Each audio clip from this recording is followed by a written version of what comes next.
I'm Amanda, and this is The Middle of It, a podcast about the messy but beautiful in between parts of life.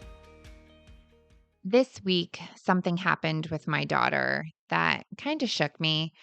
I'm not going into every detail, but it was one of those moments where you suddenly realize, oh, this is one of those crossroad moments, and this could go badly. And the thing about teenagers is the line between normal teenage behavior and unsafe is razor thin. So here's what happened. Fair had gone to the mall with her friend. Totally fine, totally normal. She's 14, freshman in high school. But afterwards, she didn't check in.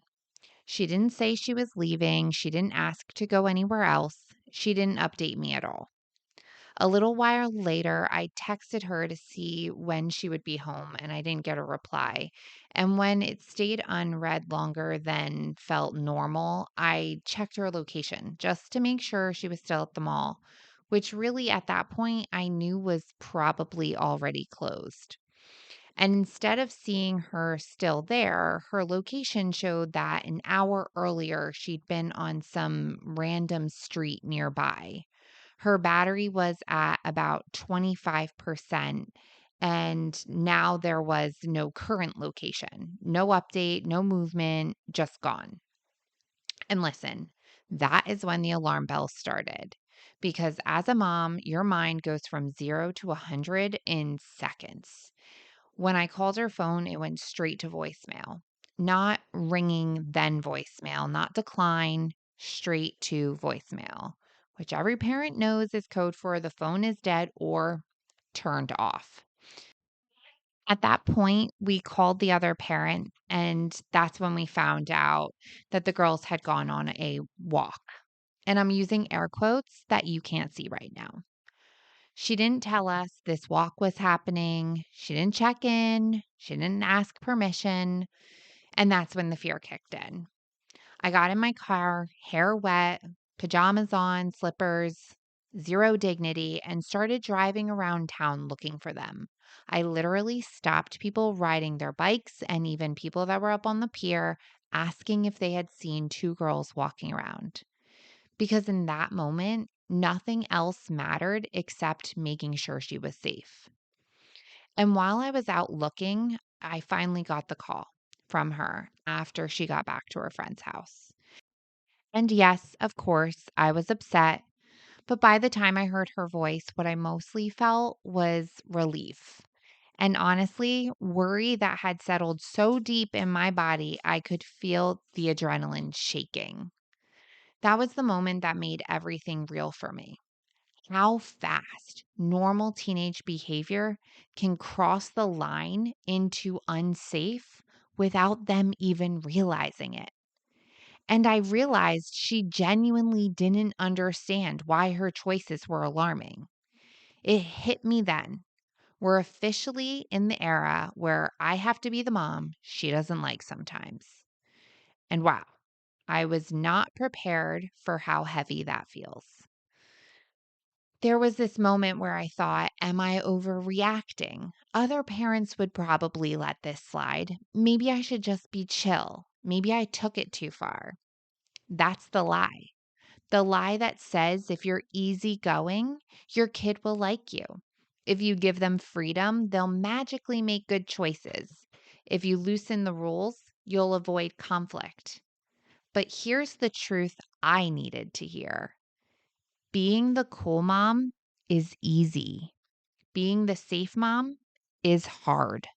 But being the safe mom is the job. Teenagers have big feelings and small prefrontal cortexes. They are capable of adult level emotion with toddler level impulse control. We forget that. We assume they should know better. But the reality is their literal brain chemistry is a mess. And so this pressure to be understanding or chill or cool makes no sense when their safety is involved. And something else I reminded myself this week is that consequences aren't about proving a point. They're not about punishment, they're about protection. And if you've ever tried to explain safety to a teenager, you know how impossible it can feel. They hear danger and immediately think, "Oh my God, you think I'm going to be kidnapped? You're so dramatic." But here's the thing I've learned and what actually has been working for me.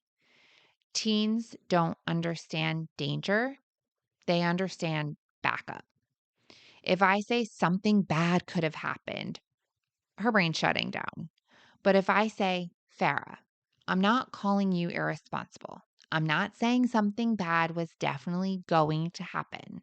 I'm saying you were in a situation where if something went wrong, you wouldn't be able to get help quickly."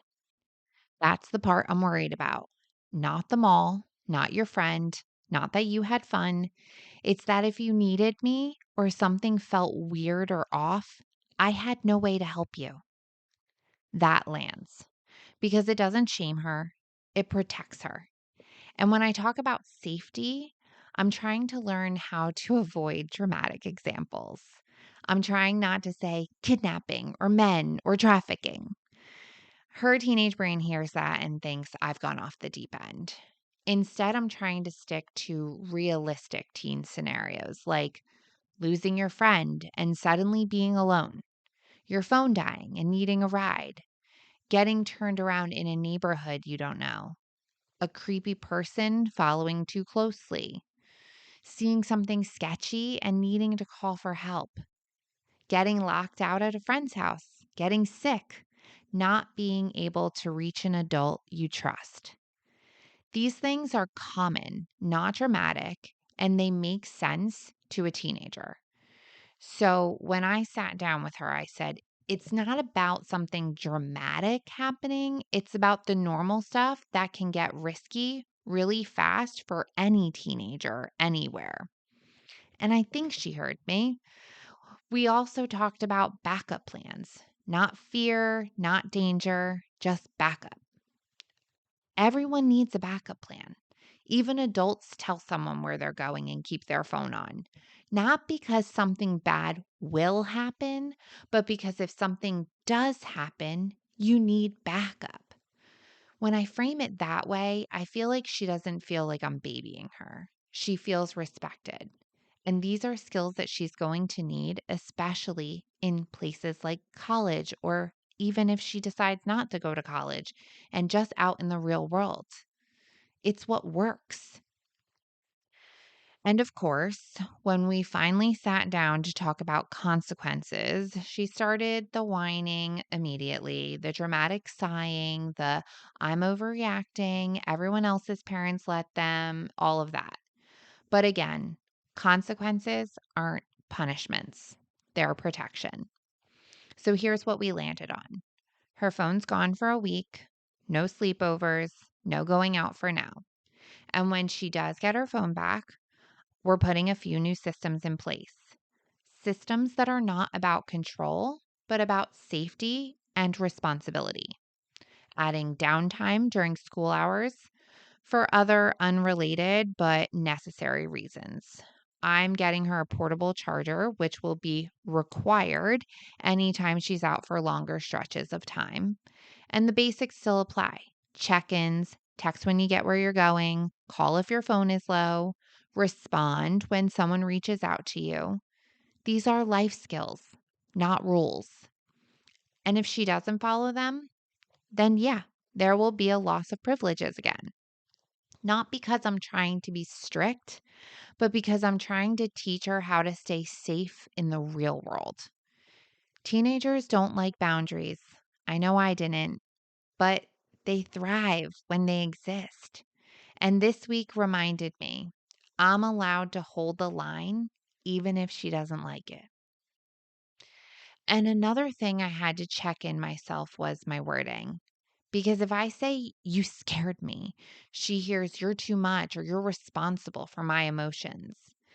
They dismiss "I was scared" as dramatic. So instead, I try and use messages that focus on safety, not panic. When I couldn't reach you for hours, I had no way of knowing if you needed help. That's why this boundary is happening. It's not about guilt. It's not about making her feel bad. It's about reframing the situation in a way that's about her, not me. Puts the emphasis on protection, not punishment. And honestly, it makes the conversation calmer for both of us. So last week, we went to go see Regretting You in the movie theater. And listen, I did not expect to be as emotionally connected to that movie. There were moments where I thought, this is exactly me and my daughter. The stubbornness, the distance, the defensiveness, the miscommunication, the push and pull of love and frustration. That movie captured something that I think every mother feels, but rarely says. Loving a daughter is beautiful and heartbreaking at the same time. But what gave me hope and what I needed this week was the reminder that rupture is not the end. It's just the middle. And middle seasons feel terrifying because everything feels fragile and out of control. But the mother and daughter in the movie found their way back, not because everything magically got better, but because love stayed, honesty grew, and eventually understanding arrived. And that's what I'm holding on to.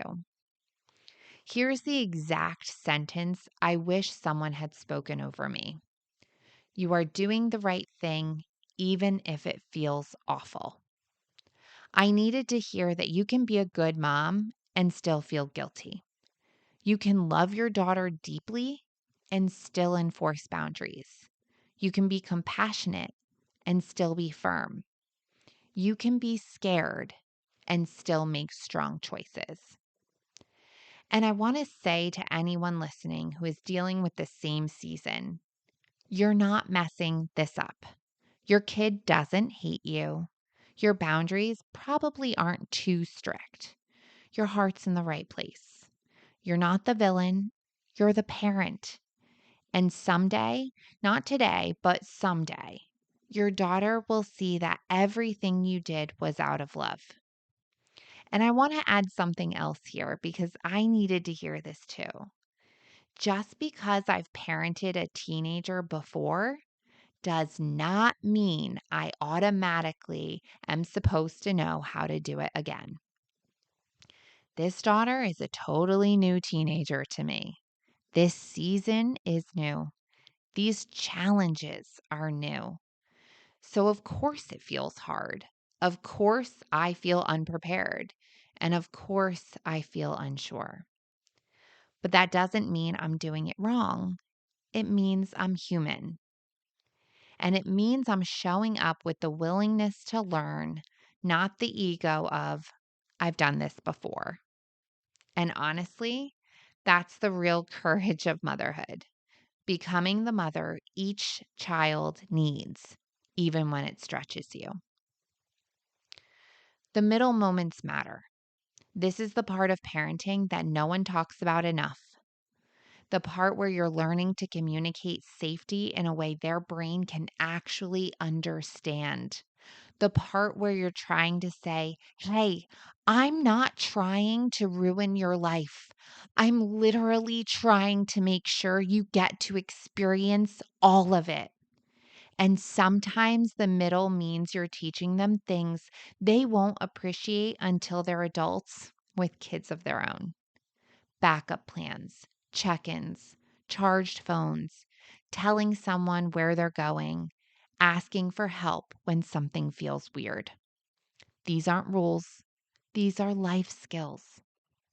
And right now, it might cause conflict.